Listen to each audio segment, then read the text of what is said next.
This is Money Roots, the podcast where Amy Irvine and her team keep money conversations real, relatable, and rooted in your goals. Let's grow together. Hello, podcast listeners. I'm so glad to have all my Money Roots listeners back with me today as I continue this series on designing your retirement. And today we're going to be talking about balance. It's a big word, balance. Balance in general is a big word. We often think of retirement planning in terms of the financial factors that will provide us economic security in our retirement years. For example, we analyze our retirement income sources, double check our company's retirement benefits, we reevaluate our insurance needs, and so on. However, a successful and fulfilling retirement experience requires planning and preparation in all areas of life. Money can act as a tool for achieving goals in other areas of life, but financial security alone cannot bring about happiness. And we've heard that phrase, money can't buy happiness. It also can't bring good health, and it can't bring meaningful relationships and activities, life satisfaction, or even a sense of purpose. So when we think about balance, think about different pieces of your life. We do this with clients. We have this wheel of life, we call it, whether it's when you're still working or whether it's when you've actually retired, and we kind of check in with our clients just to see where they're at somewhat on an annual basis with this. But instead of sort of looking at everything financially based, we need to look at things from a standpoint of intellectual engagement, productive pursuits, leisure and recreation, healthcare and physical fitness, close relationships, community and social relationships, home and location, personal growth, and financial well-being. That's life. That's all the facets of life, right? You can't look at one of those without looking at all these other things holistically. In our opinion, you can't. So our lives, both before and after retirement, are multifaceted. We have to consider how the transition to retirement will affect all of those aspects of life that I just mentioned. And again, just to repeat them, that's intellectual engagement, productive pursuits, leisure and recreation, healthcare and physical fitness, close relationships, community and social relationships, home and location, personal growth, and that financial well-being component.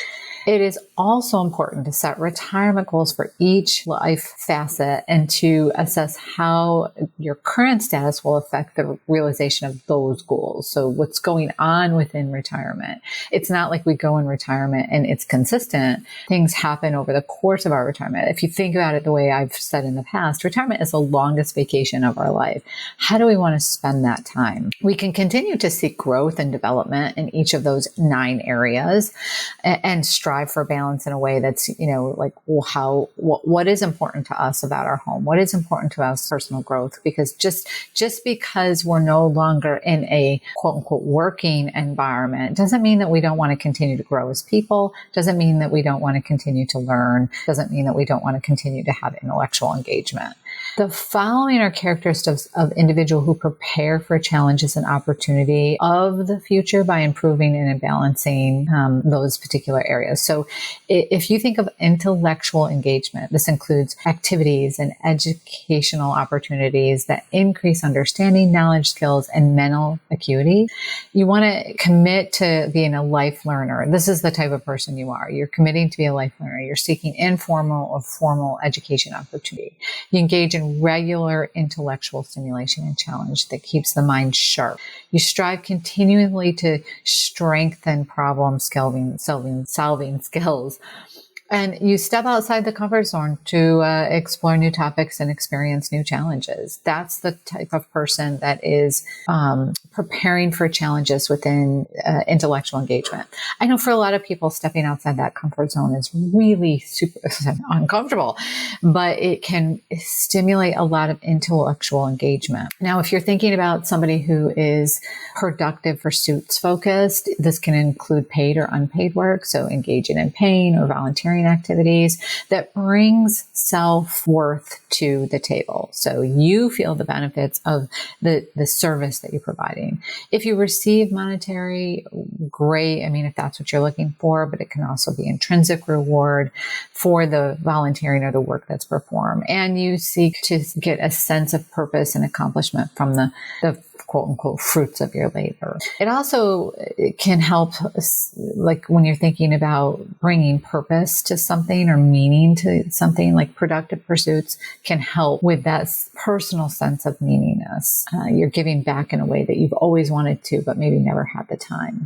Now, again, somebody who's seeking specifically or preparing for leisure and recreation, this includes activities for personal enjoyment and for refreshing the body, mind, and spirit. Now, you might be participating in hobbies and recreational activities that are based on personal interest. What are those personal interests? How do you define what are personal interests to you? Not what somebody's telling you should be a personal interest, but what are your personal interests? And you would understand the importance of rest as well and leisure in creating the healthy and balanced lifestyle. You may want to enjoy time away from productive pursuits without feeling guilty or having all these loose ends hanging out there. And leisure and recreation is, having fun. It's participating in those leisure activities of choice. Again, not what somebody tells you need to do. When you're thinking about healthcare and fitness, this includes medical and self-care, good nutrition and exercise. It's really important when you think about several different areas. It's medical and dental. I mean, if you've read any studies, dental care actually ties back to many, many medical care related, incidents, if you want to call it that, or medical diagnoses. You want to seek professional medical and dental care on a regular basis. You want to exercise regularly to feel good, look good, to protect and improve your health and your fitness. Choose foods and promote feeling good, looking good, and protecting against health and fitness. You may have more time to be more selective. Maybe you spend some time going to some of the local markets, especially in the summertime. I know a lot of places will have some nice little markets that you can get fresh produce from. Even in the wintertime, you can find that in some places. And you might be somebody who seeks to control stress and reduce stress-producing circumstances that can compromise good health and fitness. For those looking to grow in close relationship, this includes one's inner circle of family, friends, and colleagues. You may be thinking of placing high priority on nurturing those relationships, spending the time with those people. How do you build that in for balance? And you may possess the ability to communicate, interact effectively, or work on, increasing that effective communication skill. You also probably are somebody who develops satisfying and evolving interpersonal relationships. If this is an area that's really highly important to you, you're going to be looking at, how do I spend the time and how do I give back as much as I get from the relationship? Somebody who's looking for community and social relationships, like that's a higher priority on their balance scale. This includes formal and informal networks, social circles, associations, and affiliations that provide a sense of belonging and opportunities for social interaction and contribution. Could be, informal or formal affiliations with individuals and groups that share similar interests, needs, or goals. It helps you develop a network of relationship and community members, service providers, and professionals, and to continue that relationship, especially once you leave the working community, because that is your community. That is a portion of your community. So once you leave that community, you're still going to have connections with some of those people, but not at the same level. You're certainly not going to engage with them every single day. So it's that opportunity to grow a different community and social relationship and to seek to give back or contribute, either local, national, or global. And, how do you draw that in and how do you actually work within the resources that are available to you? Now, if you're somebody who really values home and location as one of your top priority, and when I say balance, like to be balanced, you may need to spend a little more time and focus there in order to bring you balance. So this includes the type of housing, the ambience of the house, and the geographic location. This is somebody that makes housing and location decisions that are financially sound and not in conflict with other retirement goals often too. And you could choose the physical and emotional needs could be supported, as well as other lifestyle goals, if this is your top priority. One thing that's really important for a lot of people that focus on home and location is that it creates a personal environment that is aesthetically pleasing. So it's not just a home, like it's not just a place to live, but you walk in, like for some people, when they walk into their home, when you've walked into their home, you think, oh my goodness, this is just so warm and comfortable. It's aesthetically pleasing. It reflects personal interest and taste. I mean, you actually get to know the person when you walk into their home. And from a personal growth perspective, maybe be thinking about, just thinking what makes me happy, not what makes other people happy, but what makes me happy. It's the emotional health, the character development, personal insight, and the spiritual growth. So much of our life, we think, we should be doing this or we should be doing that. And sometimes we have to take a step back and say, but what am I happy doing? So if personal growth is an area that you really want to focus on, that's something that you're going to have to look at maybe a little bit differently. A lot of people that want to focus on personal growth, or when they do focus on personal growth, they're looking at it from the bright side. Views, how do things look good even when there's a situation that happens? What's the bright side of that situation? There's the glass half full, glass half empty. Well, people that are really focused on personal growth, to do well at it, in my opinion, need to be looking at things genuinely optimistic and strive to be a better person. I mean, we're not perfect, not one of us, but we can try to continue to be better people, live with better supporting personalities or meaning and purpose, and make contributions, making a difference. That's something that's really important to people that are focused on personal growth. And finally, financial well-being. This includes money beliefs, knowledge, and behavior. For people that are looking to grow their balance within financial well-being, some of the things that you can do is explore the roots of any personal money attitudes and belief, or understand basic financial principles and terminology now that you might have more time available to you, or this might, if you're still working and you're thinking about these things, focusing on these and making that a little bit more where your time is spent